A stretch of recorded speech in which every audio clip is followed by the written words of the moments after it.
갚으리라. 여호와의 말씀이니라. 아멘. 예레미야 50장과 51장 이렇게 두 장에 걸쳐서 하나님은 이 바벨론의 심판과 멸망을 아주 구체적이고 실제적으로 자세하게 그렇게 기록하고 있습니다. 51장은 무려 64절까지 되어져 있는데요. 이것은 예레미야의 이 52장 중에 장을 따질 때 절이 가장 깁니다. 그런데 그 장을 이 바벨론의 심판과 멸망을 자세하게 그리고 집중적으로 구체적으로 기록하는 것에 하나님께서 지면을 할애하고 계신다는 거예요. 이것은 하나님의 뜻이 분명하고 하나님의 계획이 분명하고 하나님께서 그 뜻대로 계획하신 대로 반드시 이루어 주실 것을 그렇게 기록하고 있는 것입니다. 오늘 20절의 말씀에 보면 이 바벨론은 너는 나의 철퇴 곧 무기라 이렇게 기록하고 있는데 하나님께서는 이 바벨론을 도구로 삼으셔서 이 바벨론을 철퇴로 삼으셔서 유다와 그리고 이스라엘을 심판하시고 멸망하십니다. 그리고 이 애굽과 블레셋 그리고 요단 동편에 있는 에돔, 모압, 암몬 그리고 많은 10개 나라들을 모두 심판하시고 멸망시키는 그 도구로 쓰였던 나라예요. 그런데 끝에 가서는 그 심판의 도구로 쓰임받았던 바벨론이 심판의 대상이 되고 마는 것입니다. 이런 것들을 우리가 잘 분별해야 돼요. 우리가 하나님 앞에 정말 쓰임받는 그런 하나님의 교회, 하나님의 백성들이 되어야 하는데 결국 나중에 도리어 심판의 대상이 되고 멸망의 대상이 될 수 있다라고 하는 것입니다. 그것은 바벨론의 악 때문입니다. 하나님은 이 하나님을 대적하고 하나님의 백성들을 대적하고 그리고 하나님의 교회, 성전을 파괴하고 핍박했던 하나님 앞에서 교만했던 이 바벨론의 모든 행위들을 다 보고 계시고 다 알고 계시고 그 행한 대로 그대로 갚아 주신다는 것입니다. 하나님 앞에 도구로 쓰임 받을 때 겸손해야 합니다. 그것이 영원하지 않다는 것을 항상 기억해야 합니다. 이 세상 나라도 권세도 권력도 부도 능력도 다 하나님의 손에서 시작이 되고 하나님이 주셔야 하는 것이고 그것은 영원하지 않고 반드시 끝이 있고 한계가 정해져 있음을 꼭 기억해야 돼요. 우리의 생명도 끝이 있습니다. 한계가 있습니다. 하나님께서 정하여 두셨습니다. 그리고 그 다음에는 반드시 하나님 앞에서의 심판이 있을 것이라고 성경은 기록하고 있습니다. 그러니 우리는 하나님 앞에 겸손해야 되는 거예요. 20절에서 23절까지는 이렇게 하나님의 손에 막대기로 철퇴로 심판의 도구로 쓰여서 모든 나라와 민족을 분쇄하는 그런 도구로 쓰임 받았는데 24절에 보면은 이제 그들이 시온에서 즉 예루살렘에서 성전에서 하나님의 나라 하나님의 백성들에게 행하였던 모든 악행대로 모든 악을 행한 대로 이 바벨론과 갈대아 모든 주민에게 갚아 주실 것이다. 심판할 것이다. 이렇게 말씀을 주고 계시는 것입니다. 다시 1절로 돌아오면요, 여호와께서 말씀을 하시는데요, 멸망시키는 자 심령을 부추켜서 바벨론을 치고 나를 대적하는 중에 있는 자를 치게 될 것이고, 내가 이 타국인을 여러분 구체적으로 보시면 11절에 여호와께서 메대 왕들의 마음을 부추기사 바벨론을 멸하시기로 뜻하셨다, 이렇게 말씀했어요.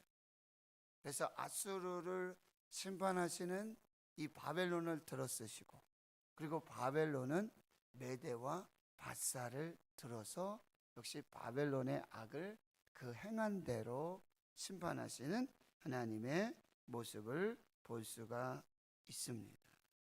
그래서 하나님께서 6절에 보시면은 여호와의 보복의 때니 그에게 보복하시리라. 말씀드렸지만 세상의 모든 권력, 권세는 하나님께서 정하신 때가 있습니다.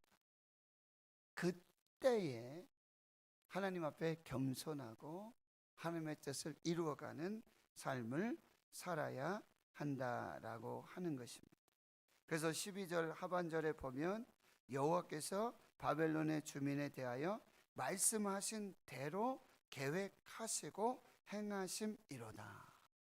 하나님은 모든 나라와 민족과 열방들, 모든 백성들의 경영을 하나님께서 다 계획을 하십니다. 그리고 뜻을 가지고 계십니다. 그리고는요, 말씀을 주십니다. 그리고 그 말씀하신 대로 그대로 다 이루어진다라고. 하나님의 말씀은 1.1핵이라도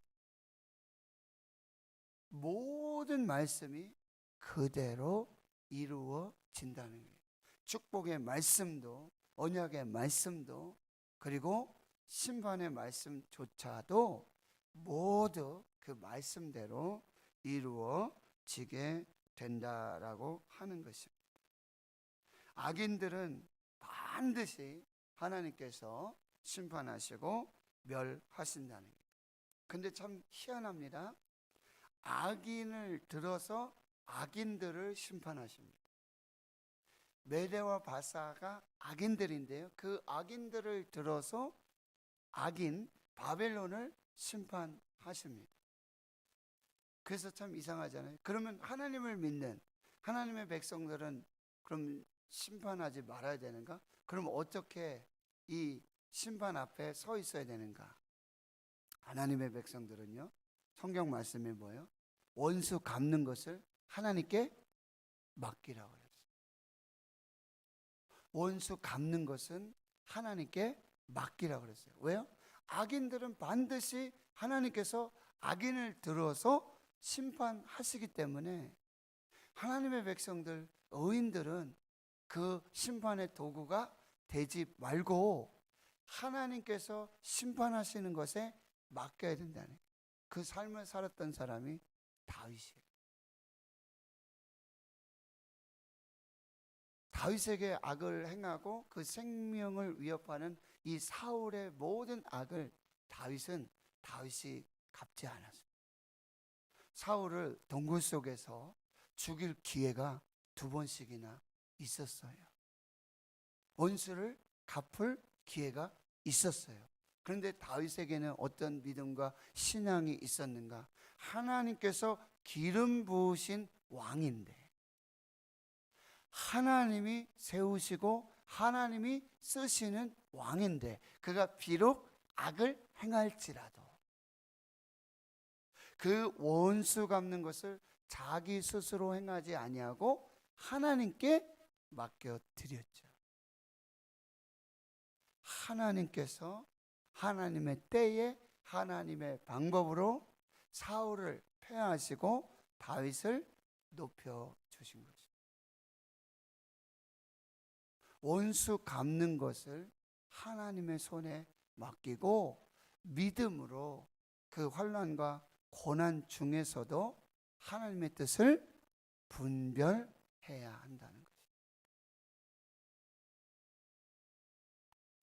바벨론이 심판을 받고 멸망을 받는 이유 중에 하나가 11절 이제 보시면은 바벨론을 멸하시기로 뜻하시나니 이는 여호와께서 보복하시는 것 곧 그의 성전을 위하여 보복하시는 것이라. 이 성전은 하나님이 임재하시고 하나님 그곳에서 말씀하시고 예배를 받으시고 하나님의 백성을 다스리시고 통치하시는 하나님의 집입니다. 그런데 이 바벨론은 하나님의 성전, 하나님의 집 불태우고 무너뜨리고 파괴하는 악행을 저지릅니다. 하나님은 그것을 용서하지 않으시고 반드시 보복하시겠다고 말씀하고 있어요. 교회는 시대마다 많은 핍박과 환난을 받았습니다. 일제 시대도 그러고 6.25 때도 그렇고요. 교회에 많은 어려움들이 있었습니다. 그런데요, 지금 전 세계 어떤 나라도 교회를 핍박하고 하나님의 몸된 성전을 불태우고 하나님을 대적하여 일어나는 나라 민족을 하나님께서 영원토록 지켜주지 않으신다. 왜냐하면 성전은 하나님의 몸이기 때문에 그렇습니다. 성전을 대적하고 교회를 핍박하고 하나님의 백성들을 대적하는 것은 하나님 자체를 대적하는 것입니다. 핍박하는 것입니다. 그런데 하나님은 그것을 결코 용납하지 않으신다라고. 13절의 말씀에 보면 많은 물가에 살면서 재물이 많은 자여 내 재물의 한계에 곧 내 끝이 왔도다. 바벨론은 티그리스 강, 유프라데스 강 이런 큰 강을 끼고요. 문명이 발달하면서 많은 재물들을 가지고 강대국의 역사를 이루었던 나라입니다. 그런데요, 그 재물이 영원하지 않다라고 합니다. 그 재물과 함께 심판을 받고 멸망을 받는다라고 하는 것입니다. 그 재물이 결코 그 나라와 민족을 보호할 수 없다라고 하는 것입니다. 우리 이것을 꼭 기억해야 돼요. 재물도 끝이 있어요. 한계도 있습니다. 얼마 전 어떤 기사를 보는데요. 2000년하고 그 다음에 2020년에 전 세계 글로벌 기업을 조사해 봤어요. 근데 2000년에 시작할 때 세계 글로벌 기업의 다수가 2020년대 기업에는 빠져 있다는 거예요. 불과 한두 개, 서너 개 기업만 유지하고 있다는 것입니다. 우리가 그렇게 붙들고 의지하고 그 재물이 영원하지 않다라고 하는. 스코틀랜드 여러분 나라 아시죠? 유럽에 자녀가 초등학교에 입학을 할 때 아이들의 이 안쪽 주머니에다가 작은 글씨로 사랑의 편지를 쓴다고 그럽니다. 이제 막 글을 깨우친 아이들이 그 편지를 읽으면서 다짐을 하게 되는 거죠. 거기에 이렇게 기록되어 있는데요. 얘야, 사람이 죽을 때 입는 수의에는 주머니가 없단다. 사람이 불행하게 되는 가장 큰 이유는 현재 가진 것보다 더 많은 것을 갖기 위해 수많은 주머니를 만드는 데 있다는 것을 잊지 말아라. 초등학교 들어가는 아이에게 수의, 죽음 뭐 이런 좀 무거운 그런 이야기 있지만 안쪽에 부모님들이 이 사랑의 편지를 넣어주고 아이들은 그걸 보면서요. 그 아이들이 자라면서 탐욕의 노예가 되고 재물의 노예가 되지 않도록 주머니 속에 성경 내용은 아니지만 성경 말씀은 아니지만 잠언의 지혜의 말씀을 넣어줘서 이 아이들이 그런 탐욕의 노예, 물질의 재물의 노예로 살지 않도록 그 마음을 구별하고 분별해 주고 있다라고 하는 것입니다. 지금 우리에게 있는 모든 것이 하나님의 은혜입니다. 하나님이 주신 것입니다. 결코 내가 내 힘으로, 내 능력으로 호흡 하나라도, 생명 하나를 유지할 수 없습니다. 하나님이 주셔야 돼요. 하나님이 주신 거예요. 다 은혜예요. 이것들을 우리가 반드시 기억해야 한다라고 하는 것입니다. 그래서 이제 15절에서 보면은 이제 우주 만물을 창조하시고 땅을 지으시고 세계를 세우시고 하늘을 펴시고 하늘에 물이 생겨나게 하고 땅 끝에 구름이 오르게 하시고 비를 위해 번개를 치게 하시고 그 곳간에서 바람을 내시는 이 천지 우주 만물을 다 다스리시고 통치하시는 그 하나님을 기억하라고 하는 것입니다. 그런데 17절 이하에 보면 사람마다 여러분 무식한 그런 모습으로 금장새, 자기가 만든 신상들, 그 우상들을 의지하고 만들고 믿고 섬기면서 그 심판과 멸망을 자초하고 있다는 것입니다. 우상을 만드는 자와 그것을 섬기는 자는 그 끝이 다 그와 같을 것이라고 말씀하십니다. 우상을 섬기는 나라 하나님 반드시 심판하시고 멸망하십니다. 우리 속에 있는 그런 우상까지도 하나님 다 보신다는 것을 우리가 꼭 기억하고요. 하나님 앞에서 오늘도 하나님의 뜻을 이루고 하나님 내 한계, 내 육체 한계뿐만 아니라 재물의 한계, 권력의 한계, 모든 지혜와 능력의 그 한계, 그리고 오직 여호와를 경외하는 것이 지혜와 지식의 근본됨을 기억하고 하나님 앞에 겸손하게 예배하면서 하나님의 뜻을 이루어가는 저와 여러분이 되어야 될 줄 믿습니다. 기도합니다. 하나님 아버지,